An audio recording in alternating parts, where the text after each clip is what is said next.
right, I'm going to make my going to make the bracket that goes behind the SpitJack. It's going to be a bar that goes like this, and it's going to bend down, taper down, and then two little round foot tabs that bolt it to the wall. And so I've started here. I've got some 5/16ths, here. I think I have 8 inches here. So, and I've marked it. See, I've marked it here. 1 inch in from each side. So I'm going to go ahead and mark it. And I'm going to use my blacksmith helper's tool to double fuller it here and here. I'll neck that down, make the round pad, and make the round pad, taper everything out. You'll see. First, I got to mark it so I can find it in the so I can find it when I get to the into the blacksmith helper. And I got my anvil dog here, right? Yep. And that just gives me a nice notch right in there at 1 inch.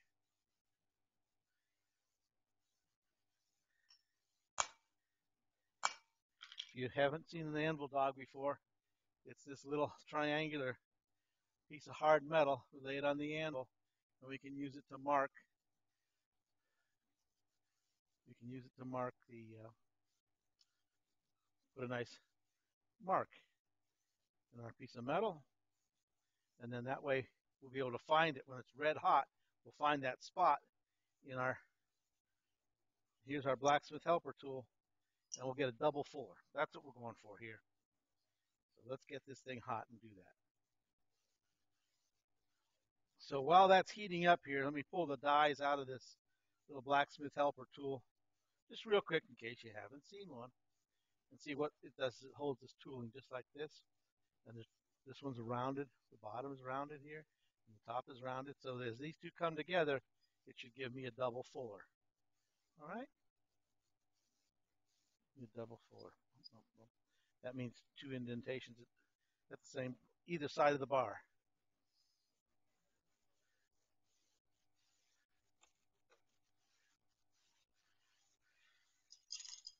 Now, as I put this in here, I can feel where the notch is. All right.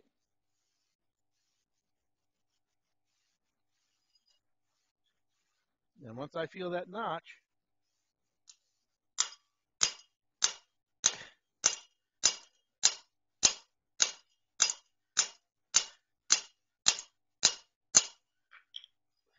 see, I just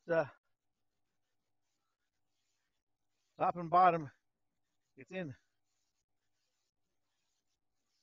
Now I like to flip it in here because it's not really, one side kind of goes faster than the other. So you flip it while you're doing this, and that cancels that out. Keep it all straight, nice plane. There we go. I'm going to knock the edges off a little bit. That keeps everything good to go for the next process. Right? See, I'm just turning it just a little bit there. Oh, yeah. Real quickly, I'll show you this. So there's our double fuller. So now I got to taper this back a little bit, round that into a nice pad.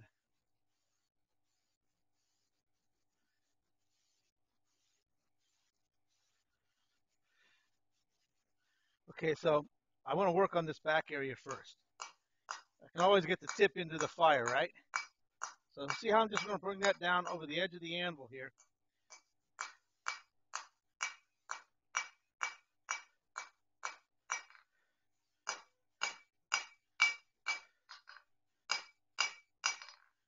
And back and forth, just really carefully, back and forth.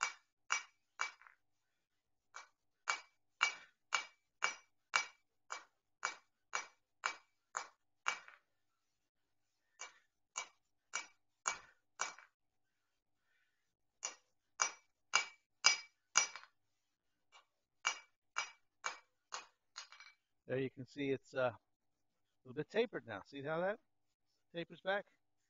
Okay, we'll go back and do it again some more. Very good.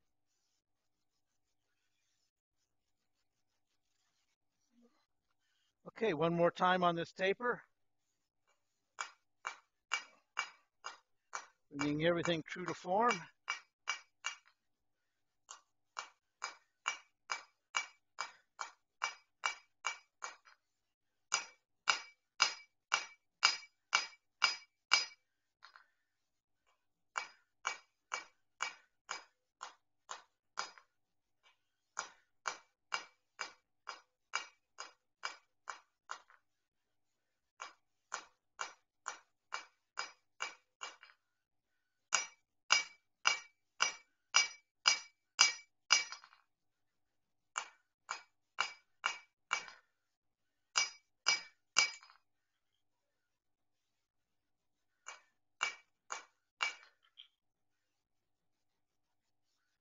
Looking good.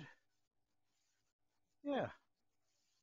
Now I can go back, put this in the fire now, and I'm going to make that into a nice round button, pad for the bolt hole to go through.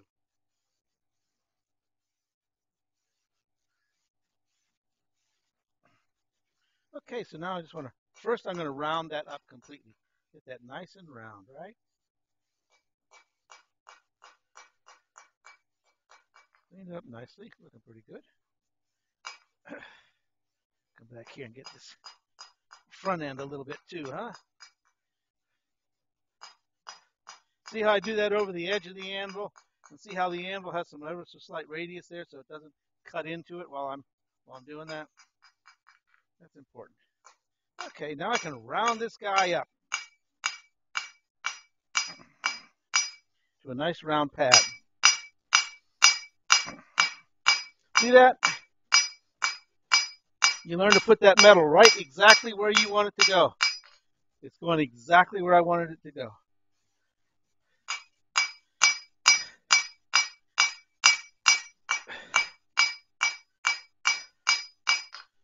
That's what you want to do.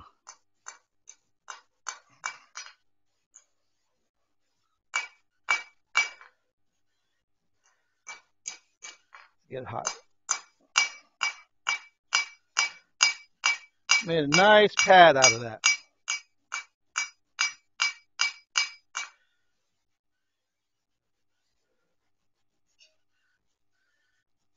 All right, I'm going to give it a nice little brush here.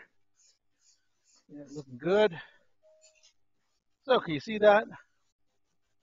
We've actually it does better hanging over the end, doesn't it? So I have a nice little penny here, or whatever you want to call it, and then a taper back, and we're going to do the same thing now to the other end. So we're going to turn it around, do it again to the other end. Same thing.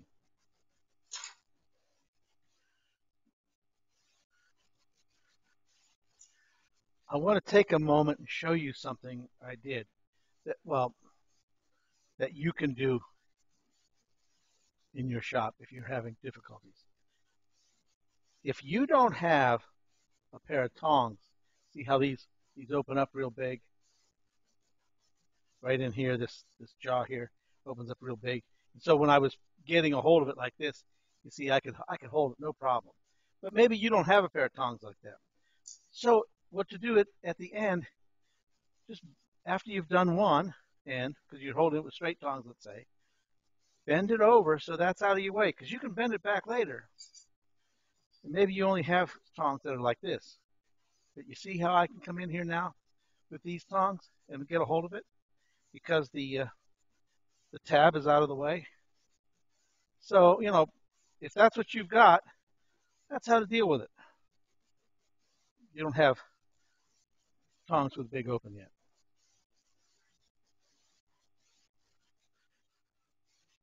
So now we're just going to do the same thing to the other end. You can see me putting it in here from a different angle into the tool.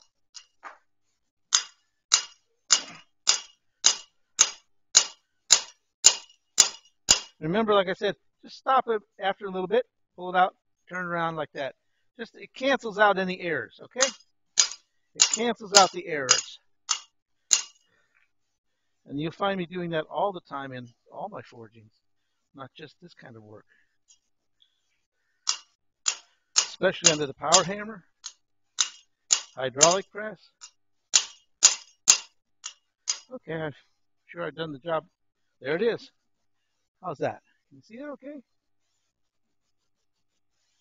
Sometimes in front of my black coat works pretty good. There. So again, now I'm going to draw a taper and make the round pad.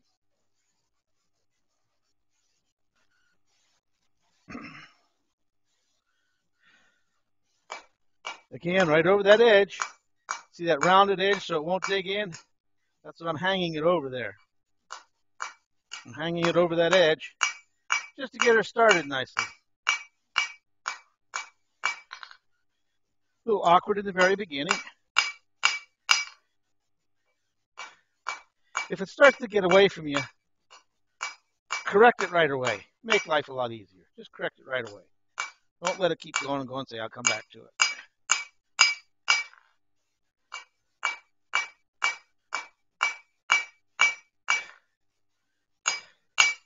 So it's already taken shape.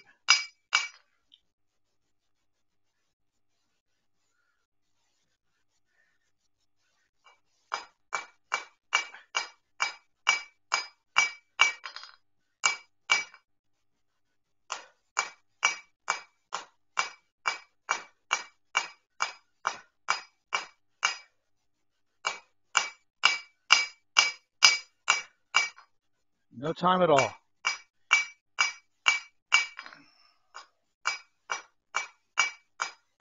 We're getting the profile, the shape that we want.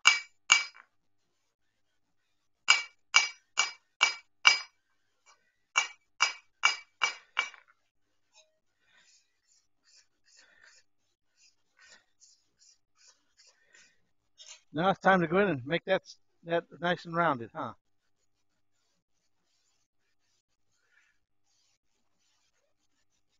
I just come in here like this. Tap that top. The end of the bar, getting it round, see? That's nice.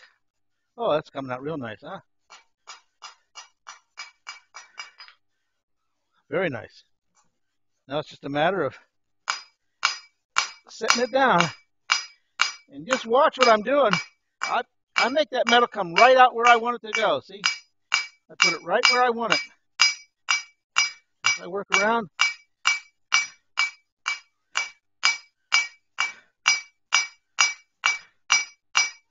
now the last two heats, I used the straight tongue so you could see how that was working out, remember? So I thought I'd use these last couple times here to make sure that, so I wasn't just feeding you a line. Working real good.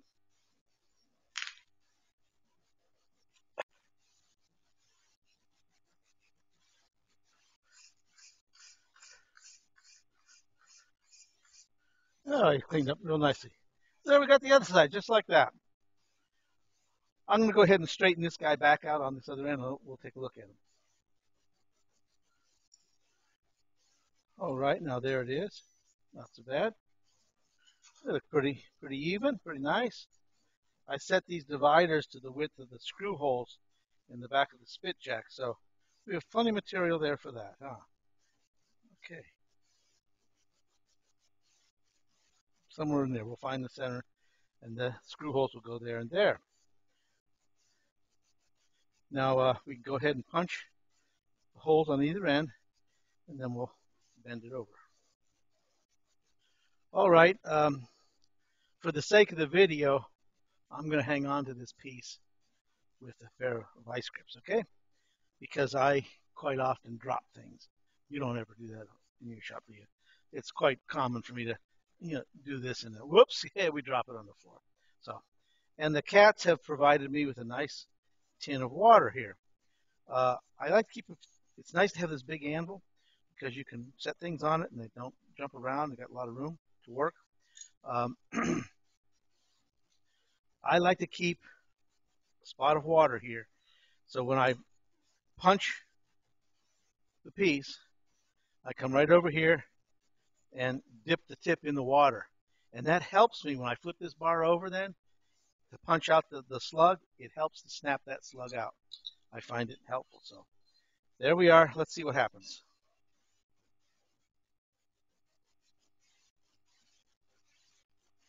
All right, now I'm just going to tap that over enough so I can get this here, hold it between my legs right there. Just find the center of it, set it, and then with gusto, drive it home. Drive it all the way home. Okay? It's a nice dark spot there right now. I'm taking so long to do this, huh? I'm trying to show you. So flip it over. I got to turn it back. Did you see me quench that? Okay. And I'm not even going to do it over a pitcher hole. I'm just going to do it right here. It'll drop through. There's a pitcher hole. I can't quite get to the pitcher hole, can I? There, did you hear that? Did you hear it drop? Nice. So that's a little bit goofy what I just did. Clean as a whistle though. Clean as a whistle.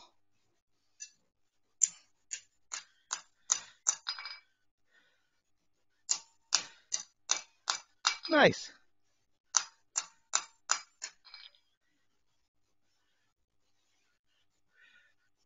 Now when I said, did you hear that? I'm going to show you something here to remove these hammers real quick. What I was meaning was, you see down here, see this little plate I have? And it catches those. And you can hear them when they come down. It's right there. There it is. Oh, it's perfect. Perfect little dot there. So anyway, but you can listen. You can hear it when it goes down there. And also it doesn't end up on my shoe down there on the ground, right? Because usually that's where it would end up, right on top of my shoe. Worse yet, down in your sock. So that's what that little table's there for.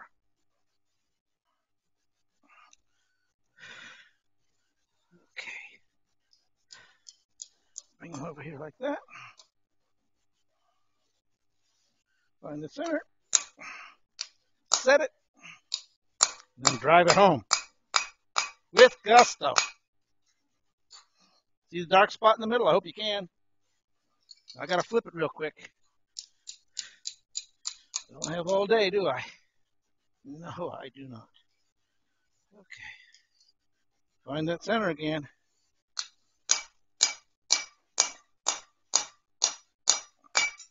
You hear it? Did you hear it drop? Pretty nice job there. And it dropped right out. Look at that. Again, clean as a whistle. Just like that. There, we don't need this guy right now. Put it right down right there. Get a nice little brush. Okay. There's our piece.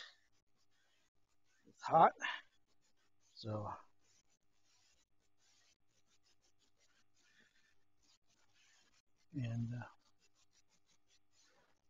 actually, you know, these are the same steps as making a hand pull for a door.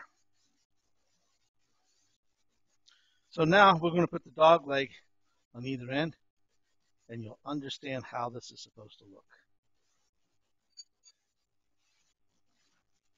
Now, if we're clever enough about this, we can create that dog leg bend, both angles of it, all at one time here in the vise. Okay? So let's see what we do.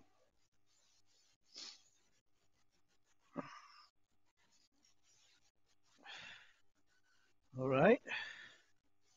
I'll put this in right to its edge where I want it to fold over at. Don't take it forever, Kim.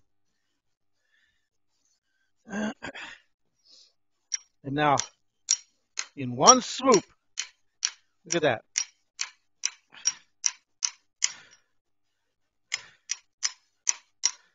By holding it up here, keeping that straight,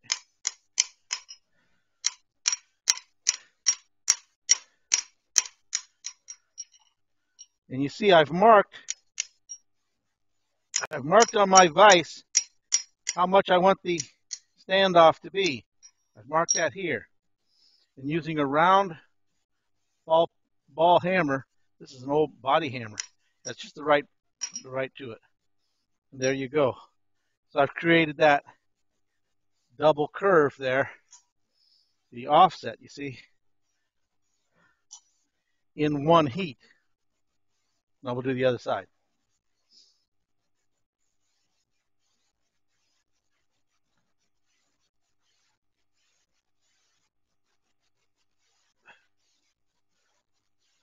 On you.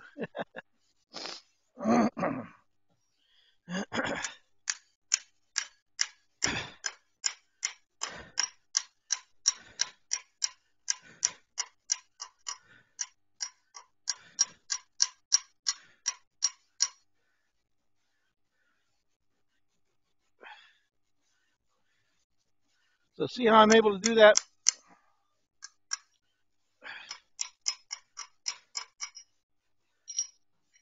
Very nice. And like I said, you can use the same technique when making a door pull for, yeah, it would almost fit my hand, almost. Make it a little bit nicer, huh? But there you go, the same principles all apply.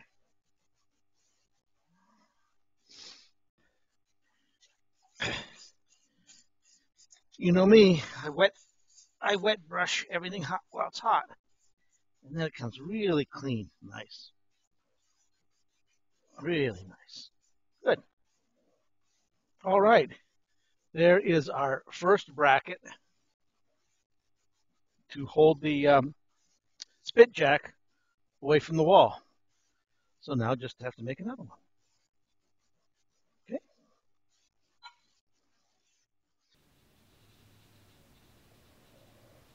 All right, now I've gone ahead and forged the second one, and the two are identical now. So what's left to do is to attach these to the Spitjack, and then let's get that Spitjack mounted up in the air on a board with these guys holding it in place, and operate it. In the next video, we're going to operate it with a weight on it to see how it runs all on its own, right? All mounted correctly with this. So that'll be the next video.